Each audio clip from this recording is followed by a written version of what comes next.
4 ఎకరాలు వరిసేను కోపిస్తున్నాం ఫ్రెండ్స్. మా అన్నది ఇలా గ్యామ్ రమ్మను వానలు రాబట్టి దిగబడుతుంది. ఈ బాట కూడా సరిగా లేదు. ఇక ఈ 2 ట్రాక్టర్లు అయితే అనుకుంటే ఇక 3వ ట్రాక్టర్ కూడా రమ్మను. బాట బాగాలేక దిగబడుతుంది. ఇకనే పొలాలు ఇక ఏం చేయలేని కష్టమైంది.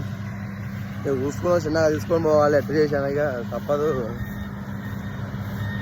కొత్త గ్యామ్ ఇది. ఇవాళనే ఫస్ట్ ఆడ కోసుడు కూడా. డ్రైవర్ సాబ్ కూడా జర నిమ్మలంగా కోస్తుండు. ఇక ట్రాక్టర్లు వచ్చినాయి. ఇల్లు డబ్బా పోసిండు. ఇంకో 2 డబ్బాలు పోసుకొని పోదాం అనుకుంటున్నాం. కానీ ఆ బాట ముద్దుగా లేక ఏ బండి 2 డబ్బాలు చొప్పున పోసుకొని బయటికి వెళ్దామని అనుకుంటున్నాం. పెట్టకుంటేనేమో మళ్ళీ ఆడ కింద పడితే ఒడ్లేని పోతాయి అని డౌట్. ఇక నిమ్మలంగా అల్లంగా వెళ్ళాలని చూస్తున్నాం. ఇక బాట ఏమన్నా ముద్దుగా లేదు. మొత్తం నీళ్ళు అయింది. ఇక్కడ పెద్ద గుంట ఉంది. గుంట ఉండడానికి చాలా ఇబ్బంది అవుతుంది. ఇక అటు ఇటు చేసి చిన్నగా వెళ్ళిండు మా ఊడు. ధైర్యం చేసిండు. ఆంచి మాకు వేరే బాట ఉండే కానీ ఆ బాట మొత్తం ఇంకా ఎంతకైనా పెద్ద గుంటలు అయింది. అది దానివల్లనే ఇల్లంగా వెళ్ళినాం. ఇక